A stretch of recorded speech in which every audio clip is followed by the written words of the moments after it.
नमस्कार, आप देख रहे हैं ग्लोब न्यूज झारखंड। मैं नंदिता आपके साथ। आइए नजर डालते हैं आज के समाचारों पर। खनन विभाग को लगातार गुप्त सूचना मिल गई थी कि कोवाली थाना क्षेत्र के चाकड़ी पंचायत के पाटा पानी टोला किसानडी में लॉ ऐश का अवैध भंडारण किया गया है तथा लॉ ऐश का अवैध कारोबार किया जा रहा है। मामले पर जिला खनन पदाधिकारी मोहम्मद नदीम शैफी के निर्देश पर माइनिंग इंस्पेक्टर राहुल कुमार के नेतृत्व में छापेमारी की गई। छापेमारी के दौरान किसानडी से 9,270 लॉ ऐश का भंडारण पाया गया। यह ऐश अन्यंत्र जगह से उत्खनन कर भंडारण किया गया था, जिसका अवैध कारोबार किया जा रहा था। मामले पर माइनिंग इंस्पेक्टर राहुल कुमार द्वारा कोवाली थाने के अवर निरीक्षक रितेश तिग्गा के सहयोग से लॉ ऐश की मापी करते हुए जब्त किया गया एवं स्थानीय लोगों को लॉ ऐश की सुरक्षा की जिम्मेदारी दी गई।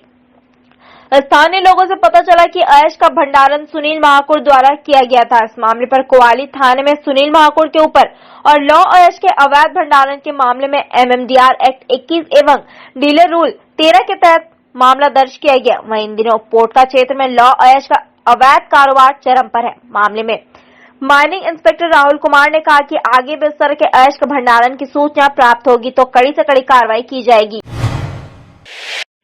तीसरी लहर को देखते हुए राज्य सरकार के निर्देश पर जिला प्रशासन ने तैयारी युद्ध स्तर पर शुरू कर दी है। बच्चों के संक्रमित होने की संभावना पर सदर अस्पताल में घर जैसा माहौल बच्चों को देने का प्रयास स्वास्थ्य विभाग कर रही है। सदर अस्पताल में बच्चों के लिए 20 आईसीयू बेड और 20 ऑक्सीजन सपोर्टेड बेड तैयार किए जा रहे हैं। जिस स्थान पर बच्चों का इलाज चलेगा उस वार्ड में खूबसूरत वॉल पेंटिंग की जा रही है। छोटे छोटे कार्टून बनाए गए हैं। स्वास्थ्य विभाग की तरफ से बच्चों के लिए खिलौने उपलब्ध कराने की कोशिश की जा रही है। जानकारी देते हुए जिले के सिविल सर्जन डॉक्टर AK लाल ने बताया कि तीसरी लहर को ध्यान में रखकर राज्य सरकार के निर्देश पर तैयारी युद्ध स्तर पर शुरू की गई है। उन्होंने बताया खेलकूद के साथ बच्चे स्वस्थ हो, इसे लेकर बच्चों को घर जैसा माहौल देने की कोशिश की जा रही है। उन्होंने कहा बच्चों की सुरक्षा को लेकर हर कोशिश स्वास्थ्य विभाग की तरफ से की जा रही है।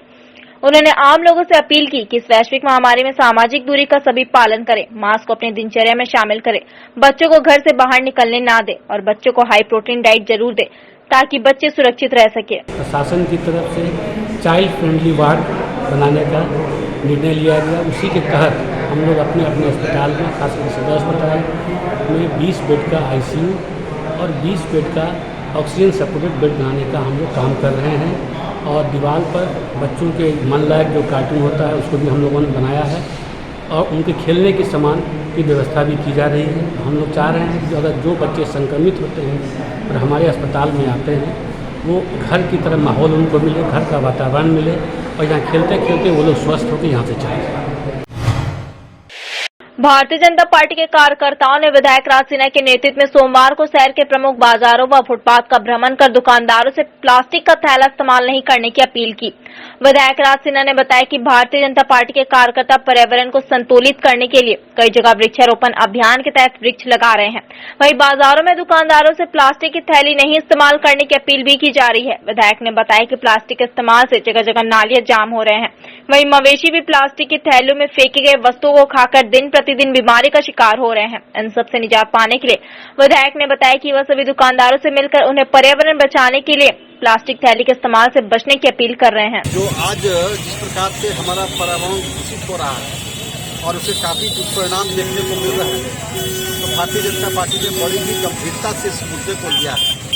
और आज एक तरफ हमारे कार्यकर्ता वृक्षारोपण कर रहे हैं, कड़ाई से भी आग्रह कर रहे हैं, प्रेम से भी आग्रह कर रहे हैं, प्रार्थना भी कर रहे हैं कि भाई आज आप जो है वो पॉलिथीन का इस्तेमाल बंद कीजिए, या तो खुद आप जो है जो पर्यावरण के लिए ये जो दिया हुआ इतना कितना मजदूर के झोला है इसको इस्तेमाल कीजिए, या ग्राहक से बोलिए कि खुद झोला लेकर के आए, कपड़े का थैला लेके आए और पॉलिथीन में हम न बेचेंगे न उसमें सामान देंगे, यह संकल्प लेंगे।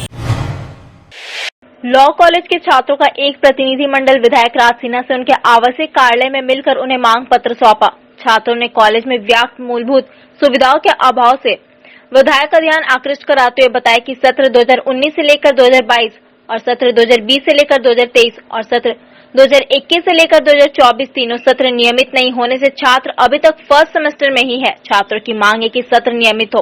कॉलेज प्रबंधन डेवलपमेंट के नाम पर छात्रों से शुल्क लिया तो जाता है, पर छात्रों के लिए कॉलेज में व्यवस्था नगण्य है। छात्रों के बैठने के लिए बेंच नहीं है, पुस्तकालय में किताबों का भंडारण नहीं है, स्मार्ट क्लास की सुविधा नहीं है, कॉलेज में वाईफाई की व्यवस्था का अभाव है, कॉलेज में कैंटीन की व्यवस्था का भी अभाव है। लॉ कॉलेज के स्टूडेंट है सर, तो यहाँ पर क्या है कि एडमिशन जो चल रहा है लगातार एडमिशन लिया जा रहा है, लेकिन सेशन किसी का भी क्लियर नहीं हुआ है। 17-20 के लोग अब तक जो है सेमेस्टर 5 में 19-22 का अभी एग्ज़ाम अनाउंसमेंट हुआ है, 20-23 का अभी हम लोग सेमेस्टर 1 में है, फिर उसके बाद 21-24 का अनाउंसमेंट होने वाला है। तो तीन सत्र के विद्यार्थी सेमेस्टर 1 में है। तो हमारा डिमांड था विधायक जी से, चूँकि शासी निकाय के कॉलेज के अध्यक्ष भी हैं, कि इस पर जो है कार्रवाई हो और सबका सत्र नियमित किया जाए। नहीं, उनका मामला था कि उनको लग रहा था कि वो 17-20 सेशन में थे वो लोग, उनका अभी तक एग्ज़ाम नहीं हुआ है और उनका सेशन लेट है। फिर मैंने वीसी साहब से भी बात किया, उन्होंने कहा कि कोरोना काल का ये था, इसमें बंद है और उनका ऑनलाइन एग्जामिनेशन अब होने वाला है और फाइनल होते होते उनका रेगुलराइज कर दिया जाएगा। कोरोना महामारी के दूसरे लहर के कारण हो गए लॉकडाउन की वजह से सबसे ज्यादा न्यायिक कार्य से जुड़े अधिवक्ताओं को परेशानियों का सामना करना पड़ रहा है। अब लोगों को न्याय दिलाने के लिए हर तरह का संघर्ष करने वाले अधिवक्ताओं का मनोबल अब टूट रहा है। अधिवक्ताओं का एक वर्ग कोरोना की मार से उबर नहीं पाया है और उनकी ढीली होती जेब ने उन्हें वकालत के पेशे से मोह भंग कर दिया है। कोरोना के कारण लगे लॉकडाउन ने कई लोगों का रोजगार भी छीन लिया। अधिवक्ता वर्ग भी कोरोना के दुष्प्रभाव से अछूता नहीं है। कोरोना के प्रभाव के कारण पिछले लगभग 1.5 वर्ष से राज्य में न्यायपालिका वर्चुअल मोड पर काम कर रही है ताकि न्यायिक कार्य बाधित न हो, लेकिन इस वर्चुअल व्यवस्था ने वैसे कई वकीलों की कमर आर्थिक रूप से तोड़ दी है। स्टेट बार काउंसिल के सदस्य संजय विद्रोही की माने तो इस कोरोना काल में अधिवक्ताओं की स्थिति काफी खराब हो गई है। अदालत में भी वेब काउंटर जैसी सुविधा बंद होने के कारण अधिवक्ताओं को सेटिस्फाई कॉपी नहीं मिल पा रही है। अदालत में न्यायिक कार्य वर्चुअल कोर्ट से चल रहा है, लेकिन अधिवक्ताओं को किसी न किसी रूप से अदालत में पहुंचना पड़ रहा है, जिसके कारण अधिवक्ताओं को दोहरी मार पड़ रही है। दूसरी तरफ क्लाइंट्स अधिवक्ताओं के काम के प्रति संतुष्टि नहीं हो पा रहा है। उन्होंने बताया कि लंबे समय से अदालत में न्यायिक कार्य वर्चुअल माध्यम से चलने के कारण अधिवक्ताओं की आर्थिक स्थिति काफी खराब हो गई है, जिसके कारण रांची समेत राज्य के अन्य जिलों के सैकड़ों अधिवक्ताओं ने मौजूदा स्थिति को देखते हुए फिलहाल अपना पेशा बदलकर दूसरे कामों पर ध्यान लगा दिया है ताकि इस विषम परिस्थिति में उनके परिवार वालों का भरण पोषण हो सके। वकीलों की एक बड़ी संख्या मिसलेनियस कार्यों के जरिए ही जीविकोपार्जन करती है, लेकिन वर्चुअल मोड में उनकी उपयोगिता थोड़ी कम हुई है। काम कम होने का असर उनकी कमाई पर भी पड़ा। झारखंड में कोरोना के बाद से जो एक बार एसओपी के माध्यम से फिजिकल कोर्ट चालू की गई थी, पुनः सेकेंड फेज के बाद जो बंद हुई है वो अभी भी फिजिकल कोर्ट बंद है। अभी वर्चुअल कोर्ट चल रही है।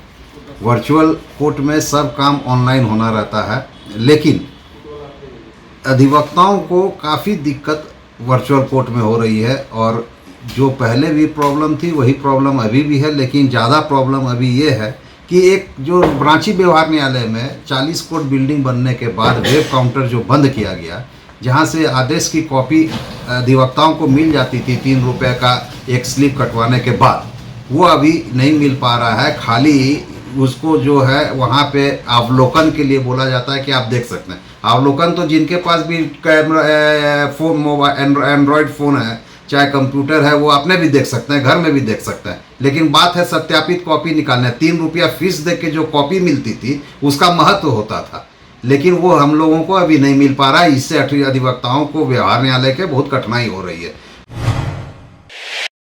पोटका सामुदायिक स्वास्थ्य केंद्र में पदस्थापित आयुष डॉक्टर अनूप मंडल 1 साल 6 महीने तक टेल्को में कोविड सेंटर में ड्यूटी होने के बाद कोरोना पॉजिटिव हो गए, जिसके बाद उन्होंने दिल में पत्थर लेकर फैसला लिया कि अब मैं घर से दूर गांव में रहूंगा और वहीं से ड्यूटी किया करूंगा। इस फैसले के लेने का मुख्य कारण था कि परिवार में बूढ़े माँ, पिता, पत्नी और एक बेटी रहती है। उन्होंने सोचा कि मैं यदि कोरोना पॉजिटिव हुआ तो मेरा पूरा परिवार इसकी चपेट में आ जाएगा। इससे बचने के लिए उन्होंने गांव में अकेले रहने का निर्णय लिया। इस निर्णय के बाद गांव में ड्यूटी के दौरान जब गांव लौटता था तो दूर से अपने परिवार को देखकर संतुष्ट होकर गांव लौट जाता था। यह सिलसिला 1 साल 6 महीने तक चला। इसी बीच डॉक्टर अनूप मंडल कोरोना पॉजिटिव हो गए, जिसके बाद इन्हें गांव में ही होम आइसोलेशन में रहना पड़ा। 15 दिनों के बाद जब कोरोना की रिपोर्ट नेगेटिव आई, तब इन्होंने फैसला लिया कि कोरोना वायरस से अपने आप को बचाए रखना है तो शरीर की इम्यूनिटी सिस्टम को डेवलप करना है। इसी को लेकर अप्रैल महीने में इन्होंने गांव में अपनी 3 एकड़ जमीन पर ईख की खेती शुरू कर दी और इसी खेत में ड्यूटी के बाद जब लौटते थे तो खेत में जाकर खुद हल चलाना, मेट काटना आदि कार्य किया करते थे। इनको बचपन से एक खेती का बड़ा शौक था। डॉक्टर अनूप मंडल एक किसान का बेटा होने से खेती कार्य में बड़ा रुचि लगता था। इसी दौरान इन्होंने अपने 15 बीघा खेत में श्री विधि से धान की खेती करने का निर्णय लिया। आज इन्होंने अपने खेत में श्री विधि द्वारा धान की रोपनी प्रारंभ कर दी। इस दौरान इन्होंने खुद हल चलाए और मजदूरों के साथ खुद मजदूर बनकर खेती करना प्रारंभ कर दिया। इनका कहना है कि मैं इस बार अत्याधुनिक तरीके से खेती कर रहा हूं। पारंपरिक तरीके से खेती करने पर 1 बीघा खेती पर 5 क्विंटल धान मिलता था, मगर इस बार श्री विधि से खेती कर रहा हूं। इससे उम्मीद है कि उससे 2 गुना यानी 10 क्विंटल धान प्रति बीघा उत्पन्न होगा। अनूप मंडल कहते हैं कि जमशेदपुर से मैं ड्यूटी पर जब घर लौटता था तो घर में अकेले मन नहीं लगता था। इस अकेलेपन को दूर करने के लिए और शरीर में इम्यूनिटी सिस्टम को डेवलप करने के लिए मैंने खेती कार्य प्रारंभ कर दिया और इस खेती से मुझे अच्छी खासी कमाई हुई और मैं हमेशा ही खेती पर करने में विश्वास रखता हूँ।